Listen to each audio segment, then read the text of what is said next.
Recoil desert eagle की सबसे बड़ी प्रॉब्लम, ये समस्या है। ज्यादातर शॉट्स जाके बॉडी पे कनेक्ट हो जाते हैं, फिर कनेक्ट ही नहीं होते। लेकिन ये रेगिस्तानी बाघ, मेरा मतलब Desert Eagle. ये एक ऐसा हथियार जिसका आप यूज करके सारे बंदों को रेगिस्तान में भेज सकते हो। लेकिन फ्री फायर के 99% बंदों को इसका सही यूज करना नहीं आता। क्या गुंडा बनेगा रे तू।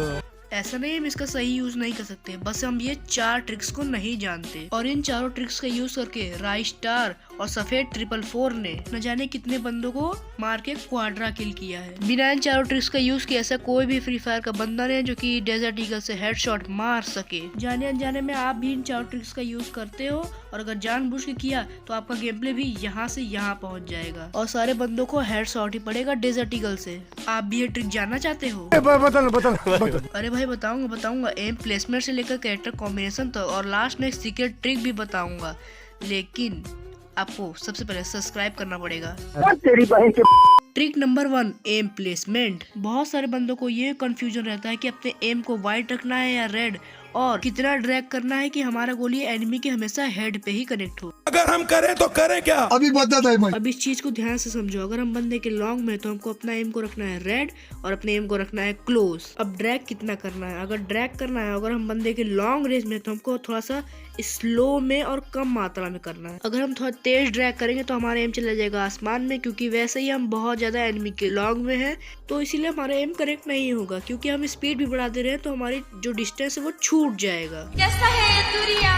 वही अगर आप मिड रेंज में है फिर शॉर्ट रेंज में, तो आपको अपने एम को हमेशा रखना है वाइट और ड्रैग को करना है फास्ट। लेकिन अगर कम स्पीड से ड्रैग किया तो क्या होगा? आपका एम चिपक जाएगा बॉडी पे, क्योंकि आप वैसे ही बहुत ज्यादा क्लोज रेंज में हो। तो अगर आप स्लो ड्रैग करोगे तो आपका एम उठेगा ही नहीं। देखो हमें यहाँ शॉर्ट रेंज में एम को एकदम नीचे से बहुत ज्यादा स्पीड में ऊपर लेके जाना पड़ता है, क्योंकि लॉन्ग रेंज में आपको बहुत धीरे से उठाना पड़ता है और बहुत कम स्पीड में, जिससे क्या होता है कि हमको कम ड्रैग करना पड़ता है। वही शॉर्ट रेंज में बहुत ज्यादा ड्रैग करना पड़ता है। लेकिन वही एनिमी रन कर रहा है लेफ्ट से राइट, राइट से लेफ्ट, तो आपका जो एम है वो की कनेक्ट होने में 90% चांस कम हो जाता है। और वही एक आध दो तुक्का लग जाए 10% के अंदर, वरना तो नहीं लगता। तो इसीलिए एनिमी जिस डायरेक्शन में जा रहा है आपको उसी डायरेक्शन में अपना एम रन करा देना है। Trick number 2, character combination. अब देखो कैरेक्टर कॉम्बिनेशन आपके डेजर्ट ईगल के हेडशॉट लगने में और आपके ओवरऑल गेम प्ले में बहुत ज्यादा मैटर करता है। तो इसीलिए आपको सबसे पहले लेना है DB कैरेक्टर। अब ये क्या करेगा, आपको जब आप चलते रहोगे तो आपके एक्यूरेसी को वो 60% बढ़ा देगा,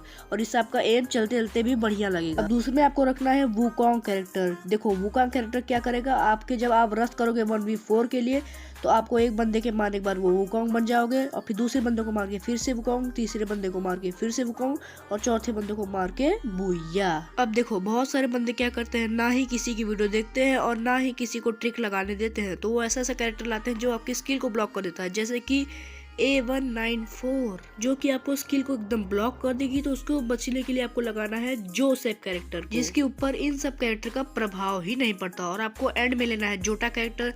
देखो आपको भी थोड़ा बहुत डैमेज पड़ेगा, आप किसी बंदे को नॉक करोगे तो आपको इंस्टेंट HP मिल जाएगी। अब देखो नंबर 3 ट्रिक है होल्ड बिफोर फायर। अब देखो जब मैं डेजर्ट ईगल से फायर करता हूँ तो देखो मैं क्या कर रहा हूँ। लेकिन ये साला कर क्या रहा है यहाँ पे? मैंने यहाँ पे जंप किया और मैंने तुरंत ही फायर नहीं किया, मैंने अपने जॉयस्टिक को हल्का से देखो पकड़ा, थोड़ा स्टीर किया अपने एम को और फिर फायर किया। अब देखो मेरी बात को समझो, आपको जब फायर करना है तो अपने एम को थोड़ा सा होल्ड करना है, अपने एम को स्थिर करके एकदम पीक लेके फायर करना है।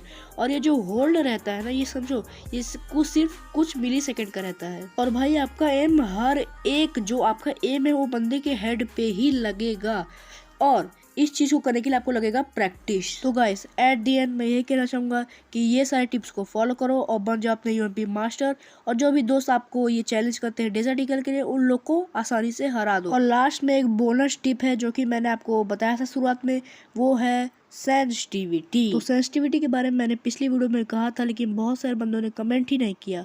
और अगर इस वीडियो पे बहुत सारा कमेंट आ गया सेंसिटिविटी, तो मैं सेंसिटिविटी के ऊपर भी एक वीडियो बना दूंगा। तो बस आज के लिए बस नहीं, मिलता है सब लोग को अगली वीडियो में। तब तक के लिए बाय बाय, जय हिंद, जय भारत।